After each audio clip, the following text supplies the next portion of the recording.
ಆಗಿದ್ದು.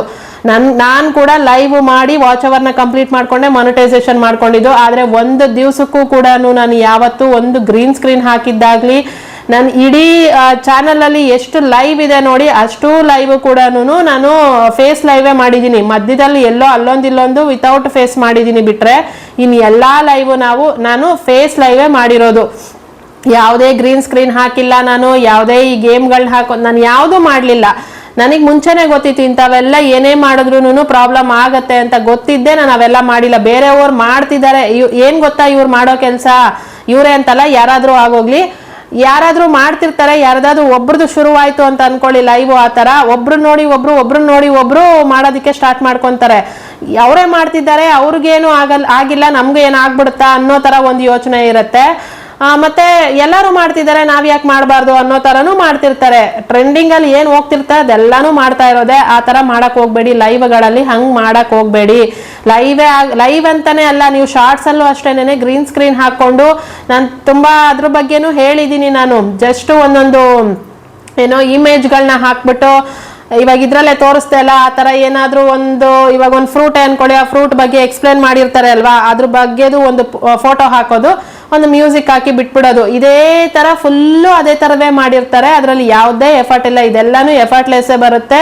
ಈ ತರ ನೀವು ಏನೇ ಮಾಡಿದ್ರು ಕೂಡ ಏನು ರಿಜೆಕ್ಟೇ ಆಗತ್ತೆ ಮಾನಿಟೈಸೇಷನ್. ಅದಕ್ಕೆ ಹೇಳೋದು, ಲೈವ್ ಮಾಡೋವಾಗ ಬರೀ ನೀವು ವಿತ್ ಫೇಸು ಅಥವಾ ವಿತೌಟ್ ಫೇಸು ಬಿಟ್ಟು ಗ್ರೀನ್ ಸ್ಕ್ರೀನ್ ಹಾಕಬೇಡಿ. ಯಾರು ಕೂಡ ಗ್ರೀನ್ ಸ್ಕ್ರೀನ್ ಹಾಕಬೇಡಿ.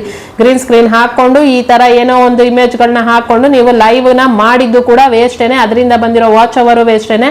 ಈಗ ಅವ್ರು ಸೊಲ್ಯೂಷನ್ ಕೇಳ್ತಿದ್ದಾರೆ. ಸೊಲ್ಯೂಷನ್ ಏನಿದೆ, ಅದು ರಿಪಿಟೇಟಿವ್ ಕಂಟೆಂಟ್ ಬಂದಿರೋದ್ರಿಂದ ನೀವು ಎಷ್ಟು ಲೈವ್ಗಳು ಆ ತರ ಮಾಡಿರ್ತೀರಾ ಅದಷ್ಟು ಡಿಲೀಟ್ ಮಾಡ್ಬೇಕಾಗತ್ತೆ. ಡಿಲೀಟ್ ಮಾಡಿದ್ರಿ ಅಂತಂದ್ರೆ ವಾಚ್ ಅವರ್ಸ್ ಎಲ್ಲ ಲೆಸ್ ಆಗತ್ತೆ. ವಾಚ್ ಅವರ್ಸ್ ಲೆಸ್ ಆಯ್ತು ಅಂತಂದ್ರೆ ಮತ್ತೆ ವಾಚ್ ಅವರ್ನ ಮಾಡಬೇಕು. ನೀವು ಮತ್ತೆ ವಾಚ್ ಅವರ್ನ ಕಂಪ್ಲೀಟ್ ಮಾಡ್ಕೊಂಡು ಆಮೇಲೆ ಮತ್ತೆ ಮಾನಿಟೈಸೇಷನ್ಗೆ ಅಪ್ಲೈ ಮಾಡ್ಬೇಕಾಗತ್ತೆ.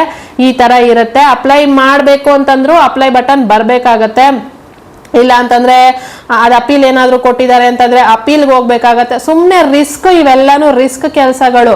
ಒಂದ್ಸಲಿ ಕರೆಕ್ಟ್ ಆಗಿ ವಾಚ್ ಅವರ್ನ ಮುಗಿಸ್ಕೊಂಡು ನೀವು ಕರೆಕ್ಟ್ ಆಗಿ ಮಾನಿಟೈಸೇಷನ್ಗೆ ಅಪ್ಲೈ ಮಾಡಿ ಓಕೆ ಆಯ್ತು ಅಂತಂದ್ರೆ ಓಕೆ. ಅದು ಬಿಟ್ಟು ರಿಜೆಕ್ಟ್ ಆಯ್ತು ಅಂತ ಅನ್ಕೊಳ್ಳಿ, ಮತ್ತೆ ತಲೆನೋವು ಕೆಲಸ. ಅದು ಎಲ್ಲಿಂದ ಆಯ್ತು, ಏನಾಯ್ತು, ಯಾಕಾಯ್ತು ಎಲ್ಲಾನು ತಿಳ್ಕೊಂಡು ನೀವು ಕರೆಕ್ಟ್ ಮಾಡ್ಕೊಂಡು ಮಾಡ್ತೀನಿ ಅಂತಂದ್ರೆ ಎಷ್ಟು ಟೈಮ್ ಹೋಗುತ್ತೆ ಗೊತ್ತಾ. ಅದನ್ನೇ ನೀವು ಮಾಡೋಕ್ಕೂ ಮುಂಚೆನೆ ಸ್ವಲ್ಪ ಎಚ್ಚೆತ್ಕೊಂಡು ಕರೆಕ್ಟ್ ಆಗಿ ನೋಡ್ಕೊಂಡು ಮಾಡಿದೀರಾ. ವಿಡಿಯೋಗಳನ್ನ ಶಾರ್ಟ್ಸ್ಗಳನ್ನ ಆಗ್ಲಿ ಲೈವ್ಗಳನ್ನ ಆಗ್ಲಿ, ನೀವೇನೇ ಮಾಡ್ತಿದ್ರು ಕರೆಕ್ಟ್ ಆಗಿ ಸ್ವಲ್ಪ ಯಾರಾದ್ರೂ ಏನಾದ್ರು ಹೇಳಿದ್ರೆ ಅದನ್ನ ಕೇಳಿಸ್ಕೊಂಡು ಮಾಡಿದ್ರೆ ಓಕೆ. ಅಯ್ಯೋ ಬಿಡು, ಏನ್ ನಡೆಯುತ್ತೆ, ಯಾರಿಗೂ ಆಗಿಲ್ಲ ನನ್ಗಾಗ್ಬಿಡುತ್ತಾ ಅಂತ ಆ ತರ ನೀವು ಮಾಡಕ್ಕೆ ಹೋಗ್ಬೇಡಿ. ಹಂಗೆ ಅನ್ಕೊಂಡು ಮಾಡೋದು. ತುಂಬಾ ಜನ ಏನಾದ್ರೂ ಹೇಳ್ತೀವಿ ಅಂತಂದಾಗ ಬೇರೆಯವ್ರದ್ದೇನೋ ಆಗೇ ಇಲ್ಲ, ನಮ್ದೇನ್ ಆಗ್ಬಿಡುತ್ತೆ ಅನ್ನೋ ತರ ಯೋಚನೆ ಮಾಡ್ಕೊಂತಾರೆ. ಅವ್ರದ್ದು ಆಗಿದ್ಯೋ ಇಲ್ವೋ ನಿಮಗ್ ಗೊತ್ತಿಲ್ಲ, ಅವ್ರು ನಿಮ್ಗೆ ಹೇಳೋದು ಇಲ್ಲ. ಅಕಸ್ಮಾತ್ ಅವ್ರ ಚಾನಲ್ ಅಲ್ಲಿ ಏನಾದ್ರು ಪ್ರಾಬ್ಲಮ್ ಆಗಿತ್ತು ಅಂತಂದ್ರೆ ಅವ್ರು ಬಂದು ನಿಮ್ಗೆ ಹೇಳೋದು ಇಲ್ಲ, ಹಿಂಗಾಗಿದೆ ನಮ್ಗೆ, ನೀವ್ ಹಿಂಗ್ ಮಾಡ್ಬೇಡಿ ಅಂತ ಹೇಳಲ್ಲ ಯಾರು ಕೂಡ. ಅರ್ಥ ಮಾಡ್ಕೊಳ್ಳಿ, ಬೇರೆಯವ್ರು ಮಾಡ್ತಿದ್ದಾರೆ ಅಂತ ನೀವು ಮಾಡೋದನ್ನ ಫಸ್ಟ್ ಬಿಡಿ. ಇನ್ನೊಬ್ರು ಯಾರು ಏನೇ ಮಾಡ್ಕೊಳ್ಳಿ, ನೀವು ಕರೆಕ್ಟ್ ದಾರಿನಲ್ಲಿ ಹೋಗ್ತಿದ್ದೀರಾ ಅನ್ನೋದು ಮಾತ್ರನೇ ಇಂಪಾರ್ಟೆಂಟು ಇಲ್ಲಿ. ಇದನ್ನ ಮಾತ್ರ ನೋಡ್ಕೊಳ್ಳಿ. ನಾನು ಯಾವಾಗ್ಲೇ ವಿಡಿಯೋದಲ್ಲಿ ಹೇಳ್ದಾಗ್ಲೂ ಕೆಲವೊಬ್ರು ಹಾಕೋ ಕಮೆಂಟು ಅದೇನೇನೆ, ಅಂದ್ರೆ ದೊಡ್ಡ ಚಾನೆಲ್ಗಳು ಅವ್ರದ್ದೇನೂ ಆಗಿಲ್ಲ ನಮಗಾಗ್ಬಿಡುತ್ತಾ, ಹಂಗಲ್ಲ. ಅವ್ರ ಚಾನಲ್ ಅಲ್ಲಿ ಬರೋ ಪ್ರಾಬ್ಲಮ್ ಅವರಿಗೂ ಬರುತ್ತೆ, ಎಲ್ಲಾ ತರ ಪ್ರಾಬ್ಲಮ್ ಬರುತ್ತೆ. ಕಮ್ಯುನಿಟಿ ಸ್ಟ್ರೈಕ್ಗಳಾಗ್ಲಿ, ಕಾಪಿರೈಟ್ ಸ್ಟ್ರೈಕ್ಗಳಾಗ್ಲಿ ಎಲ್ಲಾನು ಬರುತ್ತೆ ಅವ್ರು ಮಾಡೋ ಪ್ರಾಬ್ಲಮ್ಗಳಿಗೂ. ಆ ತರ ಬಂದು ಲಕ್ಷಗಳ ಸಬ್ಸ್ಕ್ರೈಬ್ ಇರೋರೇ ಕೂಡ ಚಾನೆಲ್ಗಳು ಹೋಗಿದಾವೆ. ಅದನ್ನು ನಾನು ಎಷ್ಟೋ ವಿಡಿಯೋಗಳಲ್ಲಿ ಹೇಳಿದ್ದೀನಿ ನಿಮ್ಗೆ. ಇನ್ ಅಥೆಂಟಿಕ್ ಕಂಟೆಂಟ್ ಬಂದಿರೋದಾಗ್ಲಿ, ಕಾಪಿರೈಟ್ ಸ್ಟ್ರೈಕ್ಗಳು ಬಂದಿರೋದಾಗ್ಲಿ, ಕಮ್ಯುನಿಟಿ ಸ್ಟ್ರೈಕ್ಗಳು ಬಂದಿರೋದಾಗ್ಲಿ, ಈ ತರ ಎಲ್ಲಾ ಬಂದು ಚಾನೆಲ್ಗಳು ದೊಡ್ಡ ಚಾನೆಲ್ಗಳೇ ಹೋಗಿದಾವೆ. ಅದಕ್ಕೇನೆ ನಾನು ವಿಡಿಯೋಗಳಲ್ಲಿ ಹೇಳ್ತಾನೆ ಇರ್ತೀನಿ. ಕೆಲವರು ಅದನ್ನ ಅಷ್ಟೇ ಕೇರ್ಲೆಸ್ ಆಗಿ ತಗೊಂಡು ಕಮೆಂಟ್ಗಳನ್ನ ಹಂಗೆ ಬರೀತಿರ್ತಾರೆ. ಪರವಾಗಿಲ್ಲ, ಅದು ಅವ್ರವ್ರ ಬುಡಕ್ಕೆ ಬರೋ ತನಕ ಕೂಡ ಅವರು ತಲೆ ಕೆಡಿಸ್ಕೊಳ್ಳಲ್ಲ ಅನ್ನೋದು ನೋಡಿದ್ರೇನೆ ಅರ್ಥ ಆಗತ್ತೆ. ಇದನ್ನ ನೀವು ಸಣ್ಣ ಪುಟ್ಟ ಚಾನಲ್ಗಳು ಇರೋರು, ಇನ್ನು ಇವಾಗಷ್ಟೇ ಚಾನಲ್ಗಳನ್ನ ಮಾಡ್ಕೊಂಡಿರೋರು, ಮಾನಿಟೈಸೇಷನ್ ಮಾಡ್ಕೊಬೇಕು ಅಂತ ಇರೋರು ಏನಿದ್ದೀರಾ, ನೀವು ಸ್ವಲ್ಪ ಹುಷಾರಾಗಿ ನೋಡ್ಕೊಂಡು ಮಾಡಿ. ಯಾರಾದ್ರೂ ಏನಾದ್ರು ಹೇಳ್ತಿದ್ದಾರೆ ಅಂತಂದ್ರೆ ಒಂದು 10 ಸಲ ನೀವು ಯೋಚನೆ ಮಾಡಿ, ಇದು ಕರೆಕ್ಟಾ ಇಲ್ವಾ, ಅವ್ರು ಹೇಳಿ ಸರಿನಾ ತಪ್ಪಾ, ಹಿಂಗ್ ಮಾಡಿದ್ರೆ ಹಿಂಗ ಆಗ್ಬೋದಾ ಅಂತ ನೀವೇ ಯೋಚನೆ ಮಾಡ್ಕೊಂಡ್ರೆ ಈ ಮಿಸ್ಟೇಕ್ಗಳು ಆಗಲ್ಲ. ಮಾನಿಟೈಸೇಷನ್ ಟೈಮಲ್ಲಿ ಈ ಮಿಸ್ಟೇಕ್ಗಳು ಆಗಲ್ಲ.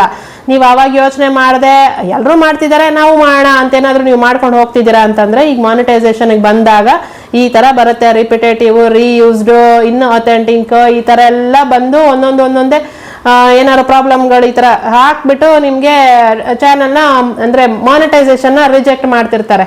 ಈ ಥರ ಮಾಡ್ಕೊಬೇಡಿ ಯಾರು ಕೂಡ. ಈಗ ಇದಕ್ಕೆ ಸೊಲ್ಯೂಷನ್ ಅಂತಂದರೆ ಆ ಲೈವ್ಗಳನ್ನೆಲ್ಲ ಡಿಲೀಟ್ ಮಾಡಬೇಕಾಗತ್ತೆ.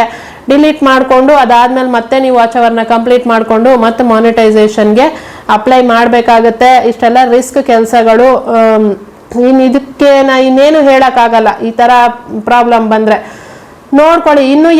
ಇನ್ಯಾರಾದ್ರೂ ಲೈವ್ಗಳನ್ನ ಮಾಡ್ತಿದ್ದೀರಾ ಅಂತಂದರೆ ಇನ್ನೊಂದೇನು ಅಂತಂದ್ರೆ ನೀವು ಬೇಗ ಮಾನಿಟೈಸೇಷನ್ ಆಗ್ಬಿಡ್ಲಿ ಅನ್ನೋದಕ್ಕೋಸ್ಕರ ಆದಷ್ಟು ಲೈವ್ಗಳಿಗೆ ಹೋಗೋದು ಬಿಟ್ಬಿಟ್ಟು ನೀವು ಲಾಂಗ್ ವಿಡಿಯೋಸ್ ಮೇಲೆ ಫೋಕಸ್ ಮಾಡಿ.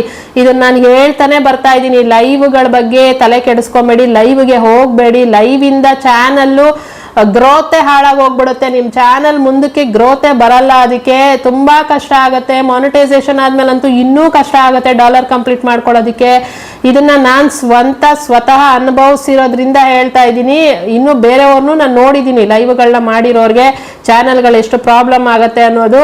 ಅದಕ್ಕೆ ಹೇಳ್ತಾ ಇದ್ದೀನಿ, ಆ ಥರ ಲೈವ್ ಮಾಡಲೇಬೇಕು ನಮಗೆ watch hour complete video views ಬರ್ತಿಲ್ಲ ಅನ್ನೋದಾದ್ರೆ ವಿಡಿಯೋ ಮೇಲೆ ಜಾಸ್ತಿ ಫೋಕಸ್ ಮಾಡಿ ಕನ್ಸಿಸ್ಟೆನ್ಸಿ ಮೇಂಟೈನ್ ಮಾಡಿ. ಗ್ಯಾರಂಟಿ ಬಂದೇ ಬರುತ್ತೆ ವಿಡಿಯೋಗಳಿಗೆ. ನೀವು ವಿಡಿಯೋಗಳಿಂದಾನೇ ಗ್ರೋತ್ ಆಗಬೇಕು. ಲಾಂಗ್ ಟೈಮಲ್ಲಿ ನಿಮಗೆ ಅರ್ನಿಂಗ್ ಆಗ್ಬೇಕಿರೋದು ವಿಡಿಯೋಗಳಿಂದ, ಲೈವ್ ಇಂದ ಅಲ್ಲ. ಲೈವಲ್ಲಿ ನೀವು ಎಷ್ಟೊತ್ತೇ ಕುತ್ಕೊಂಡ್ರು ಅದರಿಂದ ಯಾವುದೇ ದುಡ್ಡು ಬರಲ್ಲ. ಹಂಗಿದ್ದಾಗ ನೀವು ಸುಮ್ಮನೆ ಲೈವ್ಗೆ ತಲೆ ಕೆಡಿಸ್ಕೊಳಕ್ ಹೋಗ್ಬೇಡಿ. ಮಾಡಲೇಬೇಕು ಅಂತಿತ್ತು ಅಂತಂದ್ರೆ ನೀವು ಒಂದು 2 ದಿನಕ್ಕೊಂದ್ಸರಿನೋ ಅಥವಾ ಡೈಲಿ ಮಾಡ್ತೀನಿ ಅಂದ್ರೆ 1 ಅವರ್ ಜಸ್ಟ್ ಸಾಕು. 1 ಅವರ್ ಮಾಡ್ಕೊಡಿ. ಅದರಿಂದನೇ ನಿಮಗೆ ಏನೋ ಒಂದು 5-6 ಅವರ್ ವಾಚ್ ಅವರ್ ಅಷ್ಟು ಬಂದ್ಬಿಡುತ್ತೆ ಡೈಲಿ 1 ಅವರ್ ಮಾಡ್ಕೊಂಡ್ರು. ಆದರೆ ನೀವು ಲೈವ್ ಏನೇ ಮಾಡಿದ್ರು ಕೂಡ ಆದಷ್ಟು ಲಾಂಗ್ ವಿಡಿಯೋ ಮೇಲೇನೆ ಇರಬೇಕು. ಯಾವತ್ತು ನಿಮ್ಮ ಫೋಕಸ್ ಲಾಂಗ್ ವಿಡಿಯೋ ಮೇಲೇನೆ ಇರಬೇಕು. ಅದರಿಂದಾನೇ ವಾಚ್ ಅವರ್ ಬರಬೇಕು. ಅದರಿಂದಾನೇ ನಿಮಗೆ ನೆಕ್ಸ್ಟ್ ಅರ್ನಿಂಗ್ ಆಗ್ಬೇಕಿರೋದು. ಹಾಗಾಗಿ ನೀವು ಆದಷ್ಟು ಲಾಂಗ್ ವಿಡಿಯೋ ಮೇಲೆ ಫೋಕಸ್ ಮಾಡಿ, ಲೈವ್ಗಳನ್ನ ಬಿಡಿ. ಇನ್ನು ಮಾಡೋರು ಆದಷ್ಟು ಆದರೆ ಫೇಸ್ ಲೈವ್ ಮಾಡಿ. ಇಲ್ಲ ನಮಗೆ ಫೇಸ್ ತೋರ್ಸಕ್ಕೆ ಇಷ್ಟ ಇಲ್ಲ ಅನ್ನೋದಾದ್ರೆ ಬರೀ ವಾಯ್ಸ್ ಲೈವ್ ಅಷ್ಟೇ ಮಾಡಿ. ಅದು ಬಿಟ್ಟು ಈ ತರ ಗ್ರೀನ್ ಸ್ಕ್ರೀನ್ ಹಾಕೋದು, ಮ್ಯೂಟ್ ಇಟ್ಬಿಟ್ಟು ಲೈವ್ಗಳನ್ನ ಮಾಡೋದು ಮಾಡಬೇಡಿ. ಮ್ಯೂಟ್ ಇಟ್ಟು ಲೈವ್ ಮಾಡಿದ್ರು ಕೂಡ ಅದು ವೇಸ್ಟ್ ಏನೇನೆ. ಅದರಿಂದ ನಿಮ್ಗೆ ವಾಚ್ ಅವರು ಬರಲ್ಲ, ಮಾನಿಟೈಸೇಷನ್ ಆಗಲ್ಲ. ಇದನ್ನ ಅರ್ಥ ಮಾಡ್ಕೊಂಡು ಮಾಡ್ಕೊಳ್ಳಿ ಆಯ್ತಾ. ಅರ್ಥ ಆಗಿದೆ ಅಂತ ಅನ್ಕೊಂಡಿದೀನಿ. ಇನ್ನಷ್ಟೇ, ಇವತ್ತಿನ ವಿಷಯ ಕೂಡ ಇಷ್ಟೇನೇನೆ. ಇಂಥ ಮಿಸ್ಟೇಕ್ನ ಯಾರು ಮಾಡಬೇಡಿ ಅನ್ನೋದಕ್ಕೆ ಮತ್ತೆ ನಾನು ಈ ವಿಡಿಯೋನ ಮಾಡಿ ಹೇಳಿದ್ದು. ಅವ್ರು ಕಮೆಂಟ್ ಬಂದ ತಕ್ಷಣ ಇಮ್ಮಿಡಿಯೇಟ್ ವಿಡಿಯೋನ ಮಾಡ್ತಾ ಇದ್ದೀನಿ. ಇದು ಅಪ್ಲೋಡ್ ಮಾಡೋದಕ್ಕೆ 1 ದಿನ ಆಗುತ್ತೆ. ಓಕೆ, ಅರ್ಥ ಮಾಡಿಕೊಂಡು ಹುಷಾರಾಗಿ ಮಾಡ್ಕೊಳ್ಳಿ ಅಂತ ಹೇಳ್ತೀನಿ. ನೆಕ್ಸ್ಟ್ ವಿಡಿಯೋದಲ್ಲಿ ಸಿಗ್ತೀನಿ. ವಿಡಿಯೋ ಇಷ್ಟ ಆದರೆ ಪ್ಲೀಸ್ ಲೈಕ್ ಮಾಡಿ. ಲೈಕ್ ಮಾಡಿದ್ರೆ ಹೊಸಬರಿಗೆ ನನ್ನ ವಿಡಿಯೋ ರೆಕಮೆಂಡ್ ಆಗುತ್ತೆ. ಲೈಕ್ ಮಾಡಿ, ಚಾನಲ್ಗೆ ಸಬ್ಸ್ಕ್ರೈಬ್ ಮಾಡ್ಕೊಳ್ಳಿ. ಕಮೆಂಟ್ ಮಾಡಿ ಹೇಳಿ ನೀವು ಇದೇ ಥರ ಏನಾರ ಮಿಸ್ಟೇಕ್ನ ಮಾಡ್ತಿದ್ರೋ ಇಲ್ವೋ ಅನ್ನೋದು ಗೊತ್ತಾಗುತ್ತೆ ಆಯ್ತಾ. Okay, thank you so much. ಇಷ್ಟೊತ್ತರೆಗೂ ವಿಡಿಯೋ ನೋಡಿದ್ದಕ್ಕೆ. ಟೇಕ್ ಕೇರ್, ಬೈ ಬಾಯ್.